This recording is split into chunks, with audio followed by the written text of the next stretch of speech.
Hello. I've been listening to a lot of Soundgarden recently, and don't know why. I don't know if it's because there's been a more recently Soundgarden stuff around on social media and in the press because this weekend, maybe tomorrow or today, they're being inducted into the Rock and Roll Hall of Fame, and so therefore they've been posting pictures over the last month or so of them rehearsing. The three surviving members and Hero, their former bass player, and who have they've been with. Who are they? They posted a picture with them playing together with Mike McCready from Pearl Jam and Jerry Cantrell from Alice in Chains, and maybe someone else, and also that young pop singer not Taylor Swift, another Taylor. Apparently she's sung with them before. She's done covers of Soundgarden songs at her concerts. I actually have no idea what kind of music she does, but I think she's just kind of like a typical pop music type person. She's been rehearsing with them as well. So, usually at the Rock and Roll Hall of Fame, the band get up and jam the inducted members, the inductees, and with some of their peers and also some of the younger people as well who are maybe influenced by them. So yeah, it'll be interesting to see what happens with that. So a lot of people kind of have opinions about the Rock and Roll Hall of Fame and what it means or what it doesn't mean and how it's largely meaningless now.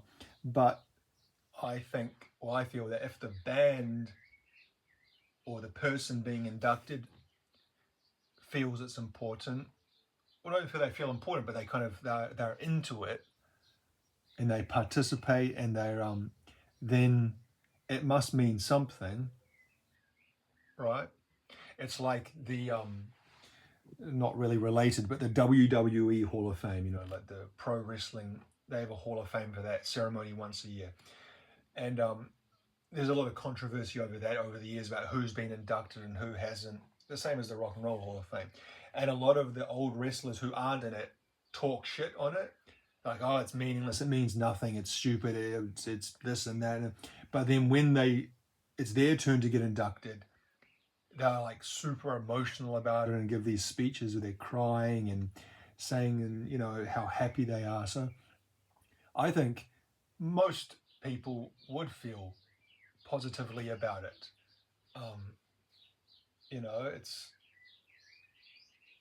whatever all the controversy or the different opinions, I think most people feel proud of it, as they should. And for me, I've talked about Soundgarden so much. I've done videos on Super Unknown and Bad Motorfinger over the last year or two or three, and I've said that when I was young, Soundgarden were my favorite band. And to an extent, even now, if someone asks me who's your favorite band, my kind of default answer is kind of Soundgarden. Certainly, my favorite album, my default answer is Super Unknown. I don't know if it's 100% that. If I thought deeply, maybe I could think of a couple of other albums or a couple of other bands that I'd put up there. But they're certainly one of my favorite bands of all time. They've been with me since the start of my kind of proper music fandom. I think it was the second CD I ever bought in my life, or I didn't buy it, my grandmother bought it for me, was Super Unknown. Anyway, without going too deep into all that and repeating myself like I tend to do, we're looking here at their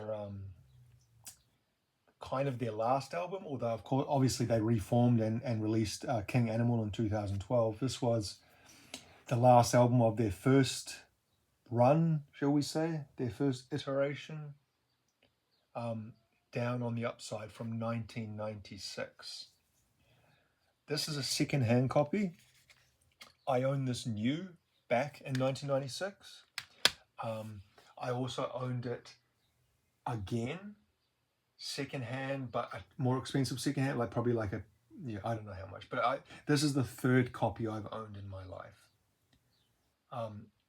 I can't remember how much I paid for this. I think it was in one of the videos. I think I got it in one of the Facebook trading groups, which means it would have been probably around $4 or $5. I can't remember exactly. It's in good condition. The case is in good condition. No cracking. Hinges are all in.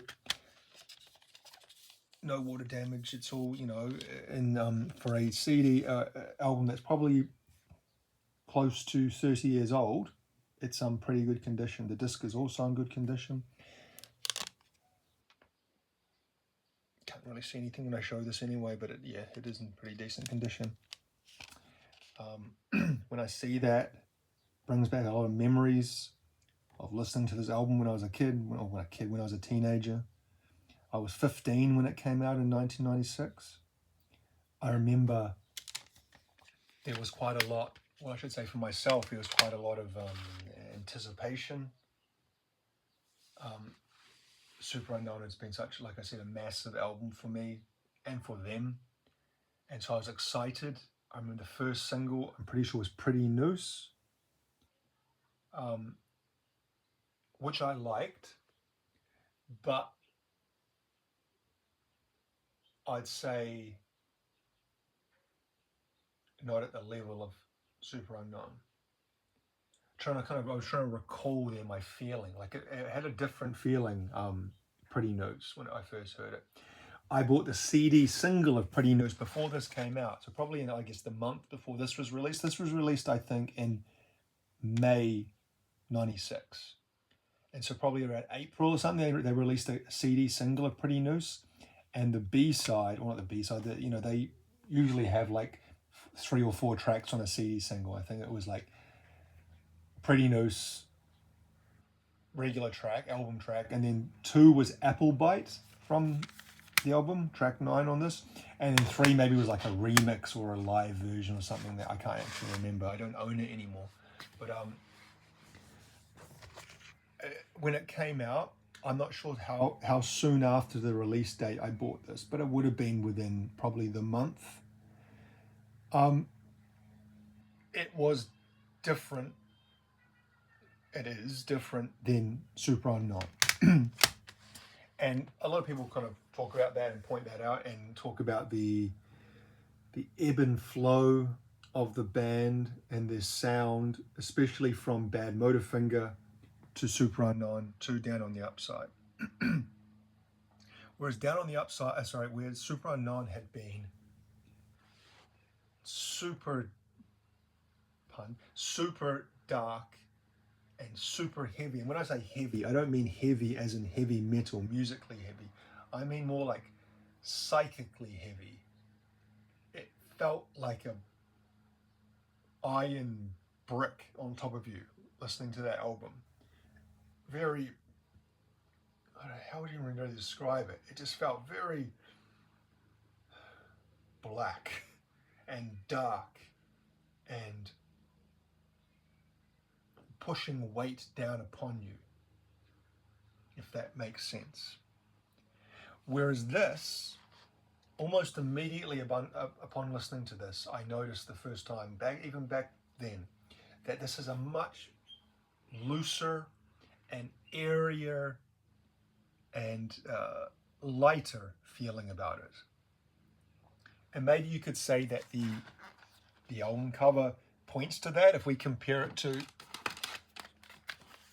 Super Unknown, which is, you know, the black with the screaming figure on the front and this kind of like charred look on the bottom, versus this, which is kind of primarily a kind of a goldy yellow, with the figures not distorted like that. I'm not saying there was any kind of deep feeling put into it, but I'm just kind of thinking how often the album art does reflect the sounds within. I don't really rate this album cover art as anything special, especially compared to this, which I feel is just like super iconic and so representative of the album. Kind of fits perfectly, in my opinion. And maybe you could say the same, that this fits perfectly. I'd say the music is better than the cover art though. That's the back. And then apparently this photo here, I think it's this one here, Ben Shepherd, the bassist, took that photo. It says somewhere in the liner notes that he did.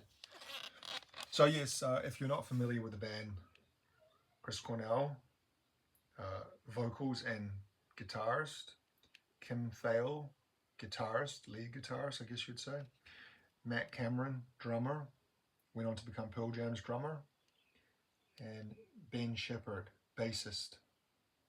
And I guess those two also do kind of backing vocals as well.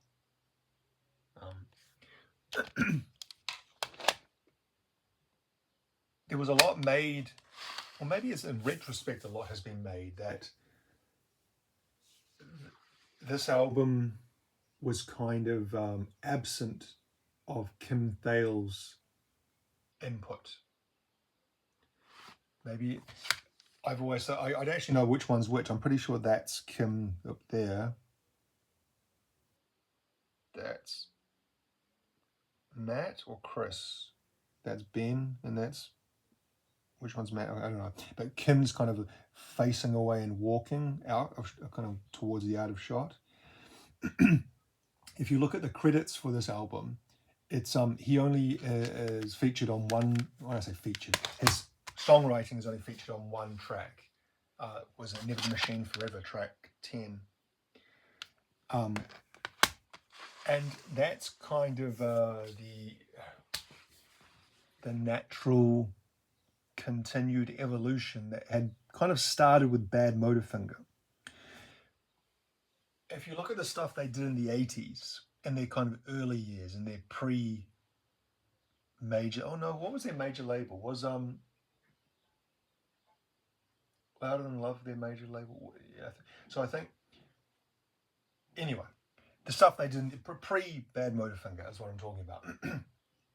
Kim Thale had a lot more credits if you look down track listings. And from about Bad Motorfinger onwards, and you can read and listen to interviews of Kim talking about this and Chris talking about it as well, that Chris started bringing in more fully formed and finished songs that didn't require collaboration or input from the rest of the band. I'm not saying that was completely true, but it became more of a thing. And so therefore, there wasn't as much room for Kim. Like, I'm not saying, I think probably Chris Cornell had always been the primary songwriter, maybe. Actually, I'm not sure.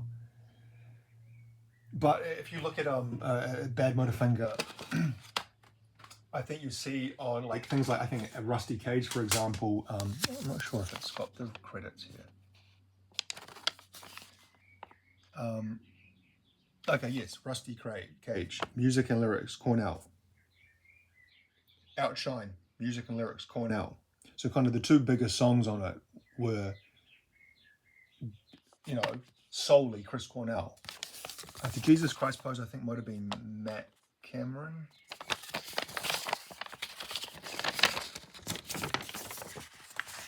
Let's go through it. This is a very well set out. Slaves and Bulldozers, you got Ben and Chris work together. It's on the other side, yes, it's on the other side. Jesus Christ Pose, oh yeah, Matt Cameron, Ben Shepherd, they all wrote that song together. Okay. Face Pollution, Ben Shepherd. Somewhere, lyrics and music, Shepherd. Mind Riot, which is just, I was listening to that today and just forget how amazing that song is, Mind Riot. Lyrics and music, Cornell. Searching My Good Eye Closed, using lyrics, Cornell. What about Holy Water? Okay, New Damage is music, Thale, Cameron. Okay, so Matt Cameron and Kim Thale did that. Where's Somewhere? Oh no, I mean Holy Water. Holy Water is Cornell. Room 1,000 Years Wide is Cameron. Drawing Flies is Cameron. So even here, you're saying that there's a few just solely Chris Cornell things. And that kind of continued in Super Unknown. Like, for example, famously Black Hole Sun, Chris brought that song basically fully formed to the band. And when I say fully formed, like I think Kim was still had complete control of the solos, for example. But the basic overall structure of the song was done. And he would bring them in the band and go, oh yeah, that's cool. And they would, play it. And so I think creatively, Kim was feeling sidelined to an extent. Now, if you look at this album is really the Chris Cornell and Ben Shepherd show. Pretty Noose is a Chris Cornell completely. Rhinosaur is a Matt Cameron song. Zero Chance is a Ben Shepherd song. Dusty is a Ben Shepherd song. Ty Cobb is a Ben Shepherd song. Blow Up the Outside World and Burden I Am in My Hand, probably, predictably, are Chris Cornell songs. Never Named is a Ben Shepherd song. Apple Bite is a Matt Cameron song. Never the Machine Forever, I said, is the Soul Kim Thayil song. Tighter and Tighter, Chris Cornell. No Attention, Chris Cornell. Switch Opens, Ben Shepherd. Overfloater, Chris Cornell. Unkind is Ben Shepherd. Boot Camp is Chris Cornell. So you can see there that, Matt Cameron's it's here and there, but it's overwhelmingly Chris Cornell and Ben Shepherd. And people kind of forget how much Ben Shepherd brought to the band. And you really notice that from Bad Motorfinger onwards, that they become a lot weirder and a lot more left field inputs from once he joined the band. You think about the songs that he did on Super Unknown, like Half and Head Down.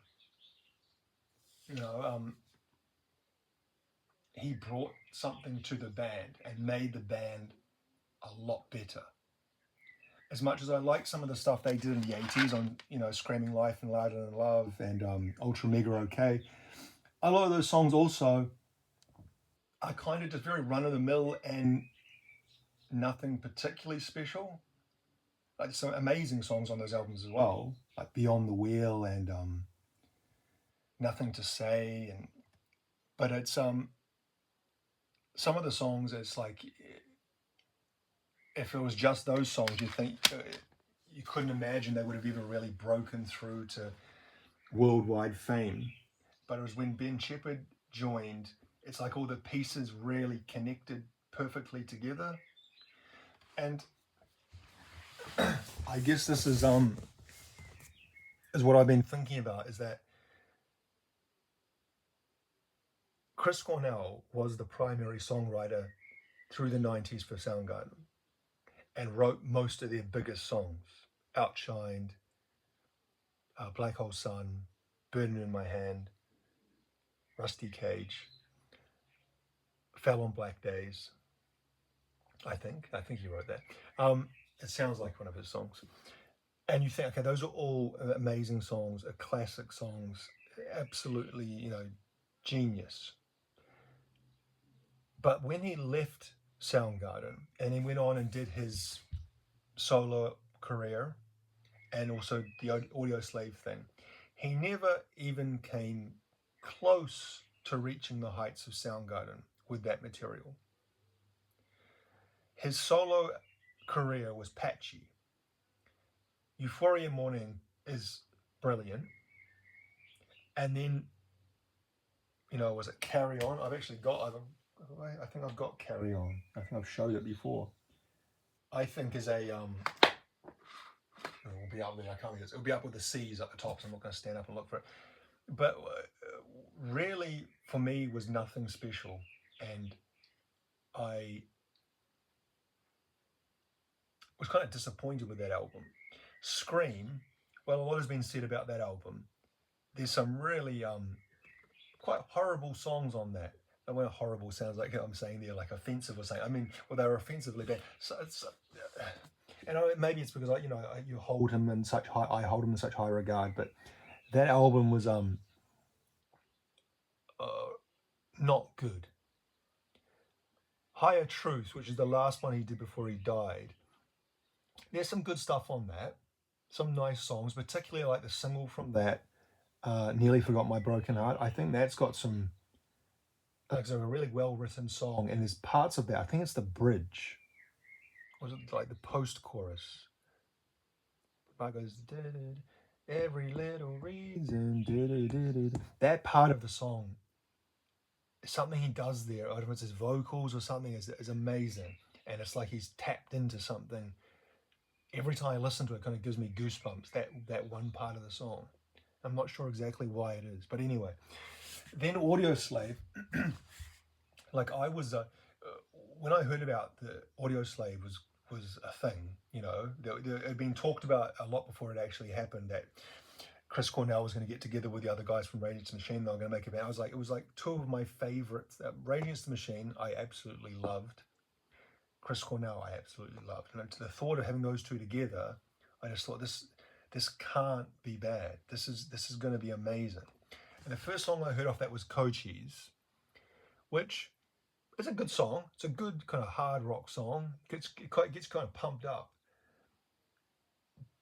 Then I think it was Like a Stone, which is is a huge song. But I got that album for Christmas the year it came out, I remember, and it just was missing something. It was, well, for me, I think what it was missing was the rest of Soundgarden, the other three guys in Soundgarden. And the solo album's a little bit different because that's his own thing, obviously. But my point in saying all this is that as much of a excellent songwriter that Chris Cornell was, it is rarely him working together with those three other guys that produced his best work. And there are a million reasons why that might be true. It might just be that, some people have kind of like a purple patch in their creative life. And lots of bands do. Lots of bands have like an amazing run of 5 years and release 3 classic albums, and then they just lose it and never produce anything as good again, or just kind of repeat themselves, or it's kind of like burnout. Yeah, so like Oasis, that they did definitely maybe, and what's the story, Morning Glory, kind of considered these amazing albums, and then it just kind of fell off a cliff to an extent, and certainly through the 2000s it did, and it seemed like Noel Gallagher had kind of like, he had 20 to 30 really good songs, and that was it. And he's tapped out. or CCR, like John Fogerty from CCR, where he, within the space of like 3 years, like all those famous CCR songs that everyone knows, that are just like mainstays of classic rock radio, were written within like a 3 or 4 year period. And then after that, John Fogerty never really came anywhere close to that again. And maybe it's also a cultural thing, like the cultural zeitgeist was kind of matched up with that kind of music, and therefore it appealed to lots of people. And then it's not necessarily the music, songwriting skill drops off, it's just that it doesn't connect with people in the same way. It could be that. But I feel it's Kim Thayil's guitar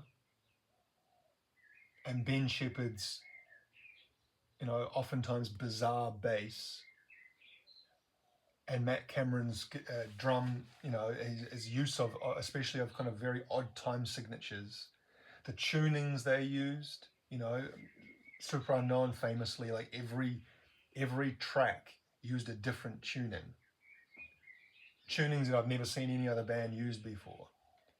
And it just gives everything this very unique and darkly strange atmosphere that they captured on those 3 albums. And then when he goes off and takes his own songwriting by himself, those other 3 factors are missing. And I feel you could explain this in a better way, but I'm not good at explaining things that I often say. And I barely actually even talked about the album here. But it's just been something I've been thinking about a lot this week, listening to it and just thinking, well, you know, like a song like, what was I listening to? It's 4th of July, which I've talked about that song so many times. 4th of July from Super Unknown. Now, who wrote 4th of July? I'm pretty sure that's a Chris Cornell song. Where is 4th of July? I never understood why they had these all mixed up. Here it is, 4th of July. So lyrics and music by Chris Cornell. And I listen to that song and I think, like, wow, like how he wrote that song and never really wrote anything else like that again. It's like super doomy feeling. And I was listening to it, and then I was thinking that one of the parts I love in it is the guitar solo, Kim Thayil's guitar solo. And, you know, he's got a very recognizable tone. Quite like, people would say it's quite psychedelic influenced, his solos especially. And I was thinking, well, how much of the song that I love is it the guitar tone, that really super crunchy low? And then I was listening a couple of months ago to an isolated bass track from this song. And the bass track, if you're in any way interested in bass or Soundgarden or anything, I recommend to go listen to it, because it's just, I can't really describe it. It's strange. He does this thing, especially in the intro, like use is it octaves or something, where he's doing this. I can't describe it, but it sounds like doo doo doo doo. But it's doing this double thing, like, you know, usually with a bass you're just playing the single note, but sometimes people use chords with multiple, you know, notes together, which is not that common with bass. But he's doing that, but he's doing some strange things, achieving some sort of, so it's like two sounds coming at the same time, and it's dropping, it's doo doo doo doo doo, but it sounds like almost like sick. Like, if I could describe it, it sounds like the sound is ill, but that produces this off-kilter, unsettling feeling that the song has that matches perfectly the feeling and the lyrics. Like, I remember when I first got this album when I was a kid, reading the lyrics, talk about Jesus in a hole, and you're burying him down in a hole. Jesus tries to crack a smile beneath another shovel load. All these things together, it makes perfection. And then when you start trying to isolate those qualities, and when I say isolate, I mean, you know, someone going off and doing a solo career, it doesn't work in the same way. And you could say that, you know, how many bands we could say the same thing for, the Beatles, and this album, like I said, feels a lot brighter and airier and kind of more optimistic, you would even say. And that's not to say it's all like that. There's songs like Apple Bite, which is, you know, completely not optimistic at all. But if I had to pick the overall atmosphere of the album, that's what I'd say. You know, songs like Rhinosaur and Zero Chance and Dusty are kind of, like I said, very loose and much more organic feeling, whereas Super Unknown felt very produced. And I don't mean that in a pejorative way at all, because it's my favorite album, and it's like a 10 out of 10 album, in my opinion, Super Unknown. But it feels very produced, and Michael Beinhorn produced it, and he's kind of famous for doing big sounding, lush, you know, very orchestrated sounding albums, whereas this was produced by the band with Adam Casper, and I think Adam Casper was like an assistant engineer on Super Unknown. So it's a lot more I don't know. Yeah, I can't really describe it. Whenever it comes time for me to describe these sounds properly, I can't do it. That's why I use words like airy and bright or things like that, because that's as best as I can really do. But those three, so track 2, 3, and 4, kind of, I always put those together in my mind because they kind of have this much brighter sound to them, much looser and much more an optimistic feeling, which is ironic because the band was basically falling apart, and no one was really happy during the making of this album. Ty Cobb, it's a great song, kind of like a punky feel to it. Blow Up the Outside World and Burden on My Hand are probably my two least favorite songs on this album. And I'd say Burden on My Hand is probably my least favorite Soundgarden single. Very straightforward, missing that left field feeling that I was describing before that makes Soundgarden unique. Kind of, if that was released, if Chris Cornell left the band and released that as a solo single, that's what I would kind of expect. That kind of sound. I guess it kind of has like a mandolin or something in the pre-chorus, which is kind of nice.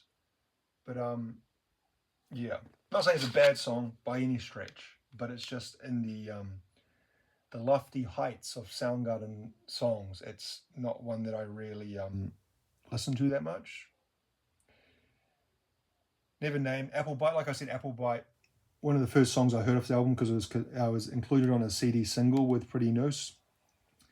Amazing song, amazing. It perfectly kind of encapsulates that weird darkness that Soundgarden does perfectly. It's like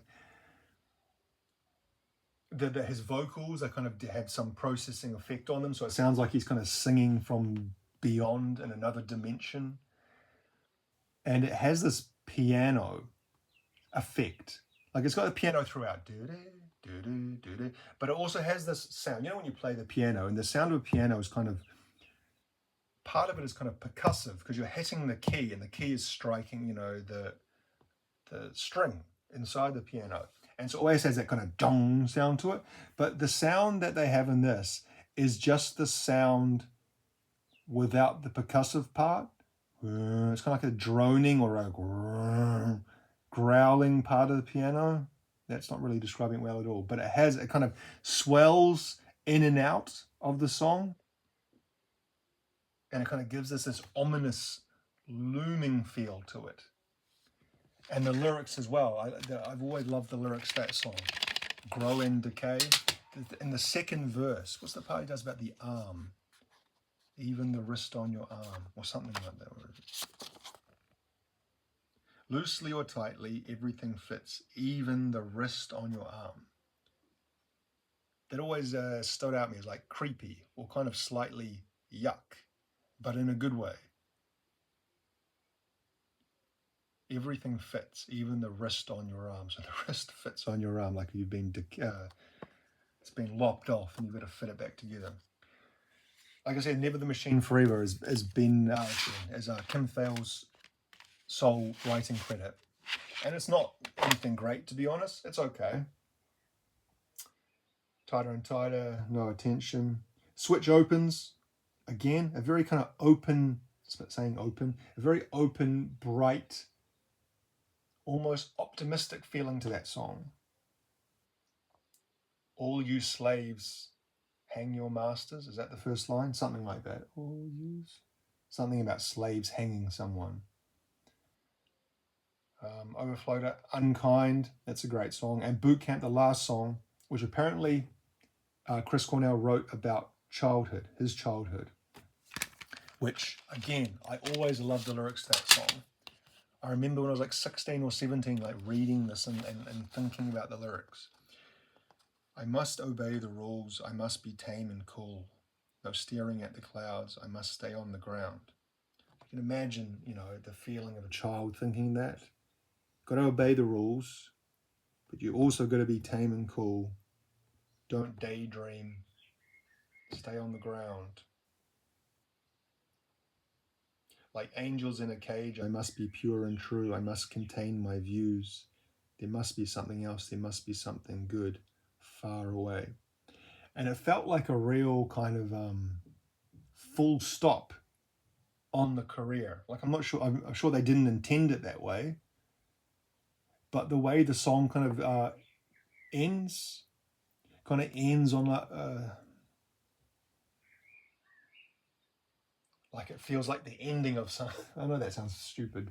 The end sounds like the ending. Well, that's interesting, but it does. It feels like the end of something bigger than just a song, and maybe that's just a hindsight or retrospect or all that kind of stuff, putting that upon the song. But it's So whereas I give Super Unknown a 10 out of 10, an A plus, I give Bad Motorfinger probably an 8.5 to 9 out of 10. Maybe even 9.5 out of 10 on a good day. Down on the upside, I'd say, I've talked about this before. These are the ratings for among classic albums. So I've said random albums before, like, I don't know. I'm looking at something next to me right now. Like Horizons by Parkway Drive, which is an Australian kind of hardcore band, metalcore band. And I'd probably say, this is like a 7.5. It's pretty good. But a 7.5 for this and a 7.5 for this is different. Do you know what I mean? This is more of a throwaway 7.5. This is amongst classic albums. And I'd say this probably gets an 8 on that spectrum. It's a great album. I'd even say it's one of my favorite albums. If I had to construct a list of 50 of my favorite albums, this would probably be in it. But I guess just in that step from Bad Motorfinger to Super Unknown, two absolute eternal classics, this one was maybe a step down for various reasons. And some of those reasons might be is that they didn't survive a year after this album was released. So it was released in May 96. They did some touring. I think they were on the Lollapalooza tour with Metallica, which probably, I guess, went around, the continental North America, probably. Then they did, I don't think they actually went to Europe. I think they broke up before they got there. They went down to my area. They were on the Big Day Out tour, which was early 1997. I saw them in January, would have been about January 17th, 1997. I saw them for the first time when I was a 15-year-old lad. And I can't really express how amazing it was to see them live in concert at that time. Like I said at the beginning of the video, Soundgarden were my band as a young man. They were it. And so having the chance to see them and experiencing that as a 15-year-old, because you can't really overstate how important having those experiences at that period of your life is. It's different than seeing them, because I saw them again when I was 31. When they reformed and they came back here in early 2012.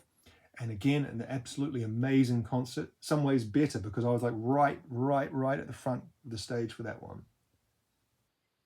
Experiencing them close up. But seeing them as a 15-year-old boy was just,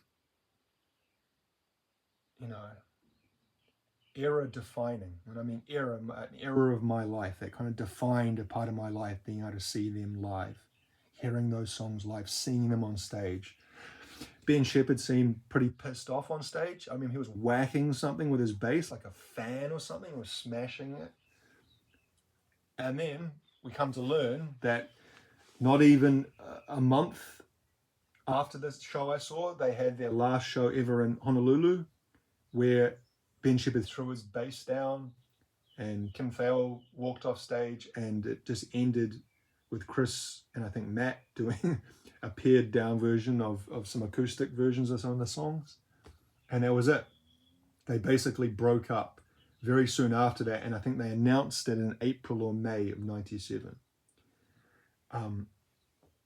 But they'd actually broken up like in that February, March, Chris had told them that he was leaving the band. And they were, from what I've heard, they were, at least Matt and Kim were kind of relieved. They just weren't communicating. No one seemed happy. Ben was kind of like, in Matt's words, was having a tantrum at every show. I think he was suffering from some mental health problems.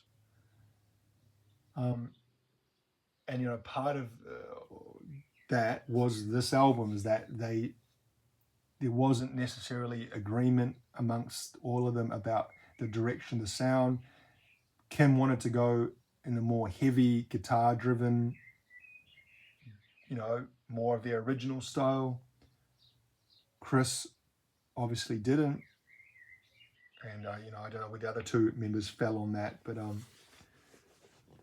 there were creative differences. And I don't think they hated each other or anything like that, but they just weren't communicating well, and so they called it a day. And to be honest, I never thought they'd get back together. I thought they'd be one of the only bands that would kind of hold out, but they did get back together, and that gave me a chance to see them again. But yeah, I'm kind of going off topic here. It's a great album with some really great songs on it. Not as good as Super Unknown, but very, very little is. If I had to pick my 3 favorite songs, it's a hard one actually. Maybe Apple Bite. So I used to always say Ty Cobb. When I was a teenager, Ty Cobb was my favorite. Fucking, it's like a fist in the face. But Apple Bite, maybe Dusty, and Boot Camp would be my 3 favorite songs. That looks weird. When I'm moving it looks like the words are staying still, but the picture behind it is moving. Is that like some kind of optical illusion? Anyway, we'll leave it there. I feel like there's a lot more I wanted to say. I always kind of think in my mind of a structure I want to talk about these things, but then I kind of just go off all over the place. Yeah. Soundgarden. We'll leave it there. Thank you for watching.